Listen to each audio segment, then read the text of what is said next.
Our next speaker up next is Chinyere Akabogu. I hope I pronounced your names correctly. She's a marketing consultant and brand strategist from Nigeria.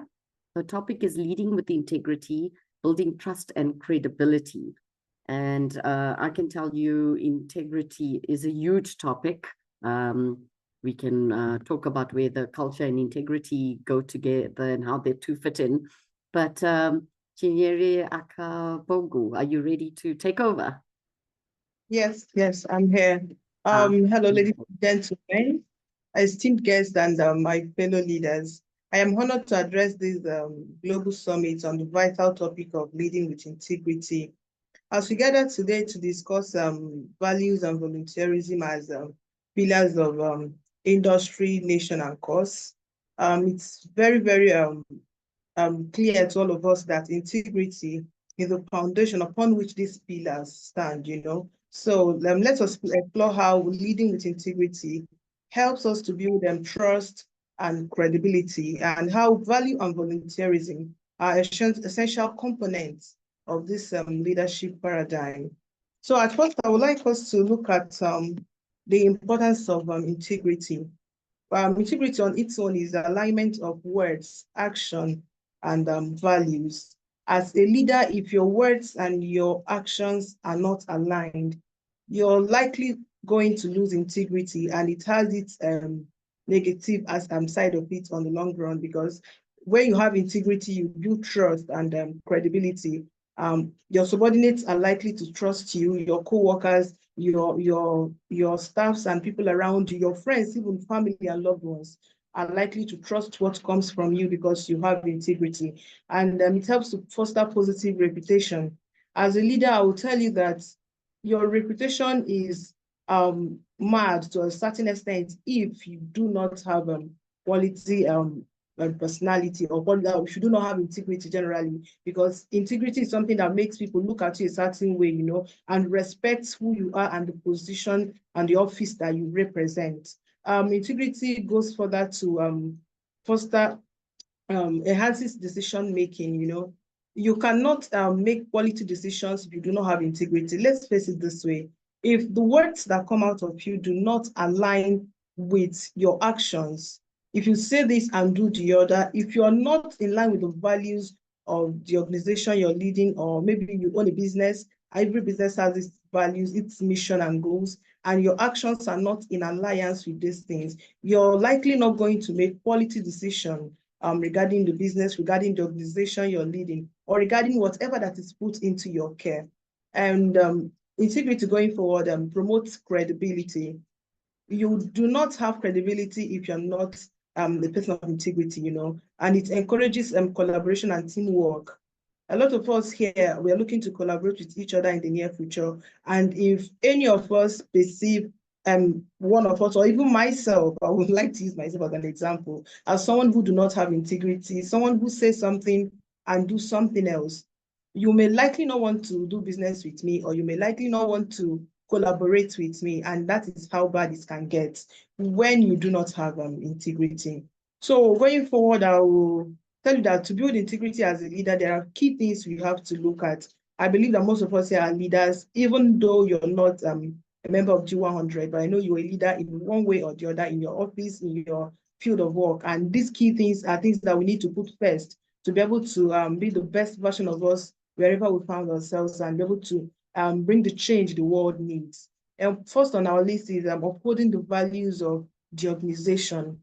Every organization you find yourself has its mission and visions. There are values that they stand for. This is what they are known for. These are the values of this organization. And if you are going to be a leader and wants to lead, and you want to have integrity, you have to start by upholding these values.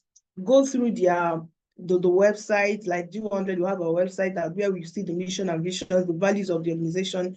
You have to uphold these things because you're representing this office, you're representing this organization.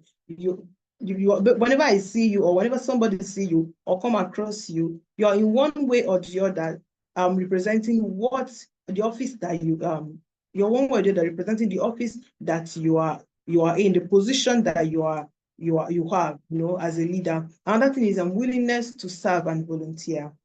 You cannot serve or volunteer. You cannot be a leader if you're not willing to serve and volunteer. Every leader has that gift in you to serve and volunteer for others. If you have to be a leader, you must serve. If I am leading a group of persons and I'm not willing to serve them, I'm no longer a leader.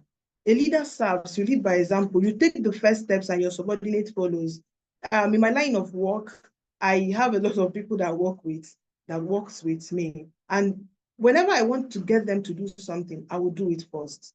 I will set that pace for them to follow. A leader goes beyond coming to give order or command people to do this and do that. It goes beyond that. If you have to do it yourself, do it. It doesn't take anything away from you. It puts you in a place where people look at you and admire your efforts, your stewardship. That is what leadership is. You have to be willing to serve. You have to be willing to volunteer, even when it is difficult. There are some things that we may face and you are not in the right place to volunteer to do this. Maybe it will cost you time or it will cost you money. But as a leader, come on, if you're not volunteering to do these things, how do you expect your subordinate to volunteer? When you take the first steps to volunteer to do it, your subordinates are likely to come forward and put in the work and help you to achieve what you want. But if you're standing on the high side as a leader and you are looking to give command or you're looking to control other people because they're your subordinates and get them to do things, you may likely not get the results that you are looking to get. Another key thing we have to look at is transparency. If you're a leader, you have to be transparent to the core. Sincerity is the key. You cannot be a leader who is not transparent, who is not sincere with everything from financing to events to recent happenings. You have to be sincere with it, with every step of the way. Let it be in records that they can hold you accountable for anything. And let your subordinates or people around you or people you work with have this zeal to, or let them have this, let them look forward to what you're going to say and be like, I know my leader said this and it is right. Some people have lost it. They've gotten to a certain level where when they say things, people don't take them seriously.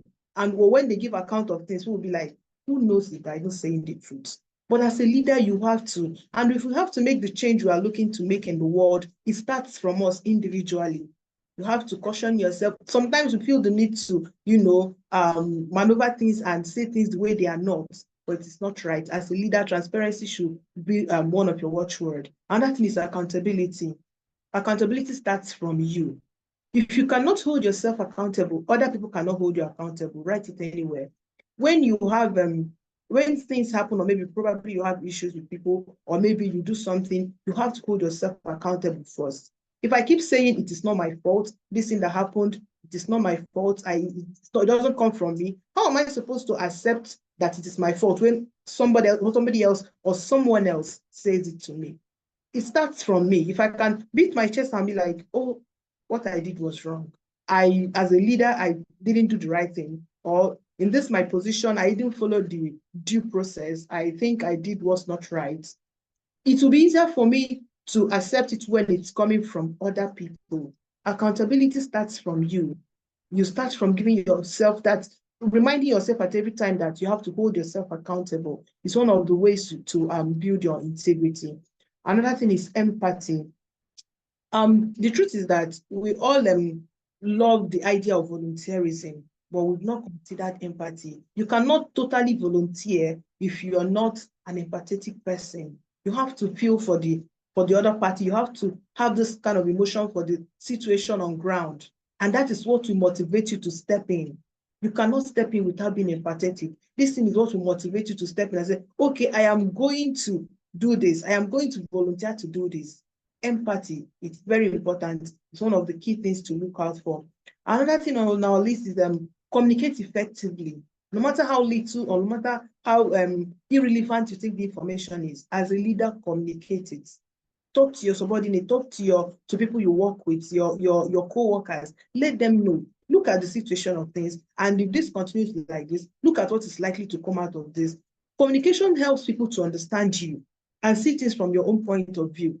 If you allow people to figure things out on their own, believe me, we are all adults and God gave us brain. We are likely to figure things on our own. And when we do, we are not going to take your word again. It's going to be ours because we have figured it out on our own way, the way we deem fit. But when you communicate, it gives us an opportunity to see the situation from your own perspective. And that is the beautiful thing that you can do to build your integrity as a leader. Communicate effectively so that people working with you or your subordinates can be able to, understand you and see things from your perspective and not run off with their own speculations because you're not communicating. Another key thing to do is lead by example. I've mentioned this earlier. Leading by example, if you know that thing you want others to do or people around you to do, start doing it first. If you think the world is not going the direction you want it to go, be the first person to start it. The truth is that one person cannot change the world, but one person starts it. A step, a journey of 1,000 miles starts with a step. It starts by you, me, us. If one person starts doing something, you're likely impacting positive value in other people that you do not know. You may think, is it only me? Am I the only person to change the whole world? You are not going to change the world, only you. But the positive thing you're doing is sending a signal to other people. We are likely to look at you and admire what you're doing and take a step and say, for the fact this person is doing this, I'm going to emulate them. I'm going to do this. And before you know it, the world will start going the direction you want it to go. Positivity will start coming. In the light of that, I would like us to understand that if you get all of this covered up, you're not just going to set out to build integrity. You're also building trust and credibility. So you will agree with me that value plays a vital role in leadership. As a leader, value should be part of what you're planning, because if you're looking to build integrity and trust and credibility, value is also something you have to consider. What value are you bringing to the table? As a leader, what value are you giving? Value matters a lot, in as much as you're trying so hard to uphold the value of the organization we are working for, or uphold the value of the organization or the industry where we find ourselves. We're also going to bring out the value we have as an individual, what we have to offer. There is something that happened recently in my home church, and I would like to talk about this here. My recent parish priest was transferred. Immediately he was transferred, the amount of congregation in the church reduced by half. Why? The value that he brings. And some people, they don't know they do this thing, but maybe he's intentional about it, but the value he brings was on the high side. Immediately he leaves, a lot of congregation left with him. And we felt sad about it, because how can the whole congregation be divided into two all of a sudden? Because he has value. He has something to give. And a lot of people who have been coming may not be originally indigenous or people who are supposed to be in that parish, or maybe they are from other parishes, but because of the value this particular priest is giving, they have to come. As a leader, we have to look at ourselves from this perspective. What value are you giving? What value are you bringing forward? You may likely attract more people to the organization, or attract more people to your industry or to your business, or wherever you find yourself, if you are giving a lot of value. People are ready to leave their business associates or partners or people they've been doing business with for the longest of time to start partnering with you because they love the value you bring. We have to inculcate this in our day-to-day activities. If you have to write it down, if you have to take like personal time to get your notepad and start writing the values I'm looking to give in this my industry, the values I'm looking to give in this my workspace, the value I'm looking to give in my organization, is very important. Sometimes you have to write these things down, then remind yourself on a daily or weekly that look at the things I'm looking to bring forward. It helps us. That is you growing. You don't grow at once, it's just a step at a time. Value defines organizational purpose. Value defines organizational purpose. Every organization has its purpose, and the purpose of each organization is centered around the value the organization brings. If you take away the value of an organization, it becomes purposeless. Any purpose of an organization is centered around the value that they have, what they are bringing to the society. So you have to look at it from that perspective as a leader, so that you can be able to uphold the value of the organization you're leading. Also, value helps us guide the decision making. I mentioned this earlier. You cannot make proper decision if you are not paying attention to the value the organization is giving, or the value you intend to give. that it helps inform your decision. Going forward, I have to talk about volunteerism. Volunteerism, on the other hand, occurs when a leader develops empathy and understanding. I mentioned empathy when listing the key things we have to look at while building integrity. And as somebody who is in this wing, or now that you're opportunity to join our summit, at least if you don't learn anything, you're likely going to learn how to selflessly volunteer and help people, or volunteer in any way you find yourself, anywhere and anywhere, you know. So understanding the situation on ground and being empathetic towards it gives you the zeal to volunteer, you know. And volunteerism helps to foster community engagement. When I volunteer, you volunteer, the other person volunteer, the next person volunteers. It fosters community engagement. It helps the community to grow. Community cannot grow if everybody is sitting back waiting for who is going to volunteer. There is an ancient adage of who will bail the cat. Everybody is sitting down waiting for who will bail the cat. If everybody should wait for who will bail the cat, certainly nobody will bail the cat. But if we are putting one step forward, each and every one of us, teamwork, we are likely to get more results and get the cat bailed once and for all. And it also enhances leadership skills. If you take time to study about volunteerism, you see that when you are committed to volunteering, it fine-tunes your leadership skills.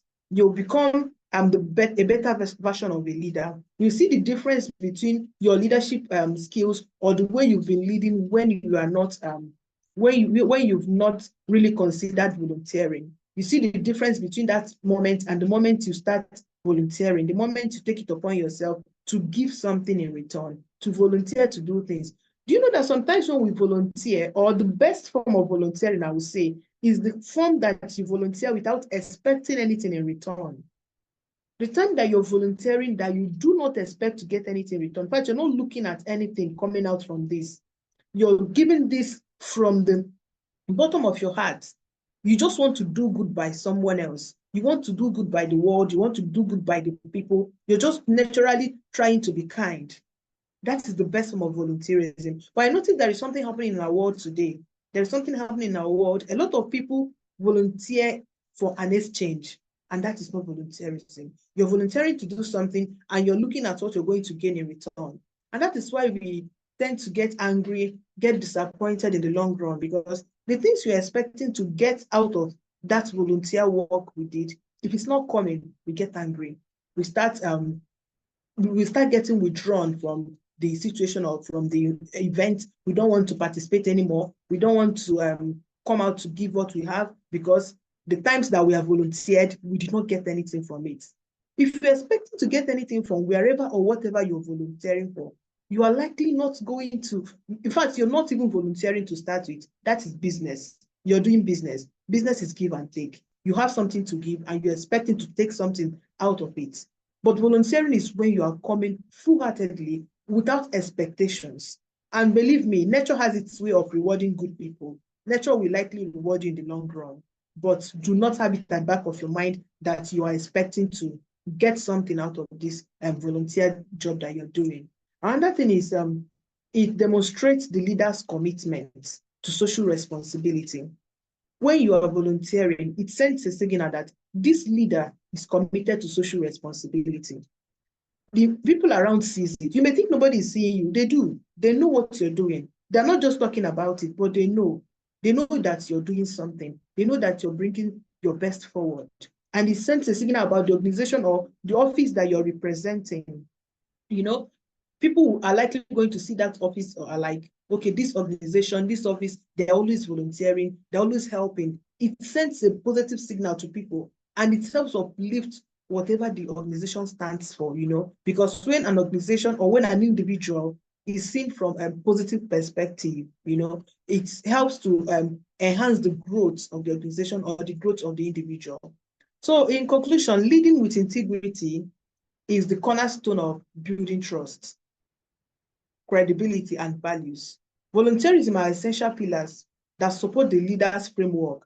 As leaders, we must prioritize integrity, empathy, and social responsibility. It's very important. We have to prioritize these three things: integrity, empathy, and social responsibilities. These are things we're looking to prioritize as leaders. And remember, integrity is not a destination. Integrity is a journey. It's something that you continue doing until you get to where you're going to. And where are we going to? The afterlife. So as far as we are living here on this world, we have to continue striving to build this integrity.